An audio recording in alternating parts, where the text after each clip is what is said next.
Hello and namaste. I am Asmita and I am back again with yet another review and unboxing video. And today I have a phone which is an affordable price range and that is Realme C31. Realme C31 has a budget friendly price tag र हेरौं यो affordable range मा चाहिँ हामीले के पाउन सक्छौं. Unboxing बाट सुरु गरौँ है त. पहिला चाहिँ हेरौं बक्स मा के छ.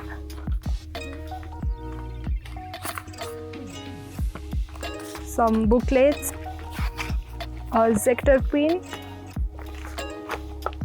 phone itself. यसलाई चाहिँ अहिले साइडमा राखौं. पहिला बक्सकै कन्टेन्ट हेरौं. And a 10 watt adapter. यो चाहिँ स्लो चार्जर हो and a USB to micro USB. Box को कन्टेन्ट चाहिँ यति नै हो. यहाँ चाहिँ कुनै पनि टाइपको केस चाहिँ प्रोवाइडेड रहेन छ साथले. अब हेरौं फोनमा के छ. So Realme C31 चाहिँ दुईटा कलर भेरिएन्टमा आउँछ, dark green and light silver and I have light silver variant with me. यो फोनको बिल्ड र फिनिशिङ चाहिँ राम्रो छ एन्ड यो पछाडी दिएको टेक्सचर्ड फिनिशले त झनै राम्रो देखाएको छ. यो फोनको कर्भी बडीले गर्दा चाहिँ ग्रिप पनि राम्रो बस्छ. डिजाइनको कुरा गर्नु पर्दा ब्याकमा हेर्ने हो भने Realme C31 मा चाहिँ पछाडी यो सानो Realme लेखिएको छ एन्ड यसको ठ्याक्क मुनि चाहिँ स्पिकर वाइन्ड दिएको छ र यसको तलपट्टि छ हेडफोन ज्याक र USB पोर्ट. अहिले चाहिँ मोस्ट अफ द फोन्सहरुमा यो माइक्रो USB पोर्ट दिएको हुँदैन, चाहे त्यो बजेट फोन्स नै किन नहोस्, तर सैडली Realme C31 मा चाहिँ तपाईहरुले माइक्रो USB पोर्ट नै पाउनुहुन्छ. Camera placement is quite good. Triple camera setup दिएको छ र पछाडीबाट हेर्दा चाहिँ यो फोन काफी प्रिमियम नै देखिन्छ. र फ्रन्टको डिजाइनको कुरा गर्ने हो भने फ्रन्टमा चाहिँ यो बेजल्सहरु चाहिँ अलिकति ठूलो हो कि जस्तो देखिन्छ र झ्याप्प हेर्दाखेरि नोटिस भइहाल्ने बेजल्सहरु छ एन्ड सैडली यहाँ पनि अगाडि टियर ड्रप नच नै दिएको छ. सेम ओल्ड टियर ड्रप नच. सेक्युरिटीको लागि चाहिँ साइड बटन फिंगरप्रिन्ट सेन्सर दिएको छ व्हिच इज क्वाइट रेस्पोन्सिभ र फेस अनलक चाहिँ अलि स्लो छ, सो यही साइड बटन फिंगरप्रिन्टमा चाहिँ रिलाइ गर्नुपर्ने हुन सक्छ. र Realme C31 को ब्याक चाहिँ प्लास्टिकले बनेको हो, तर पनि it doesn't look like plastic at all. यो पुरै डिजाइनले गर्दा एन्ड टेक्सचर्ड ब्याकले गर्दाखेरि चाहिँ एकदमै प्रिमियम फिल दिएको पाइयो. अब लागौं रिभ्यू तर्फ र सुरु गरौं डिस्प्लेबाट. Realme C31 मा चाहिँ normal 6.5 inch HD plus IPS LCD display दिएको छ एन्ड यो HD प्लस डिस्प्ले चाहिँ मोर देन सफिसिएन्ट नै छ भन्नुपर्छ कन्सिडरिङ द प्राइस पोइन्ट. यो फोनमा चाहिँ Realme 2.0 UI रन भइराको छ जुन चाहिँ Android 11 मा बेस छ. अहिले Android 12 आउन थालिसक्यो मोस्ट अफ द फोन्सहरुमा, तर यहाँ चाहिँ अगेन कुरा आउँछ प्राइस पोइन्टकै. परफर्मेन्सको कुरा गर्नु पर्दा Realme C31 is powered by octa-core Unisoc Tiger T612 chipset. गेम्सहरु पनि ठीकठाक नै खेल्छ भनौं. बेसिक गेम्सहरु लाइक सबवे सर्फर, लुडो खेल्दा चाहिँ ठीकठाक नै परफर्म गरेको पाइन्छ. त्यति धेरै रिलायबल र स्मूथ त हैन बट ओके भनौं.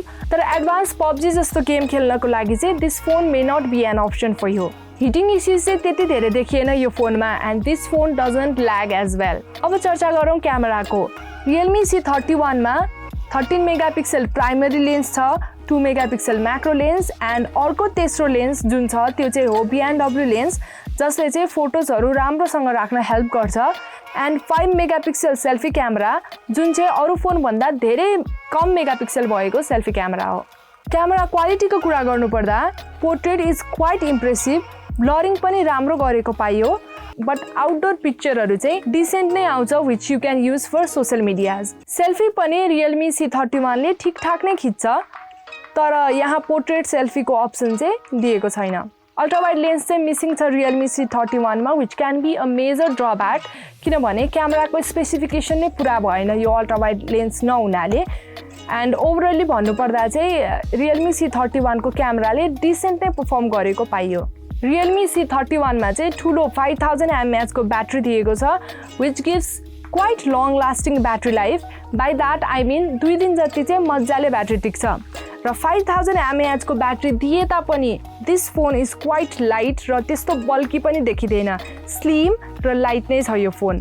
तर Realme C31 को बक्समा चाहिँ मात्र 10 वाट को चार्जर दिएको छ जुन पनि स्लो चार्जर हो.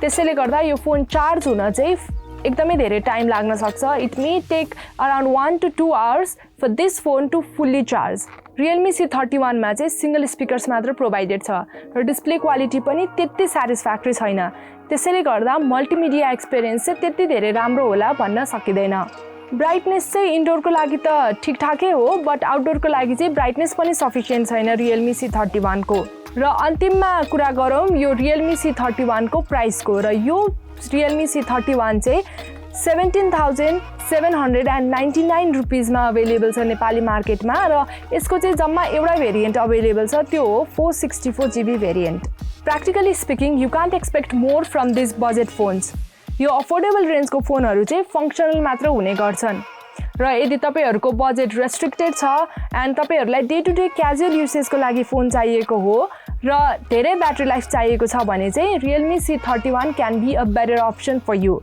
I hope this video was informative enough for you to know whether or not to get your hands on Realme C31. If you like this video, don't forget to hit the like button, share and subscribe to our channel. Until next time, I am Asmita signing off. Bye-bye.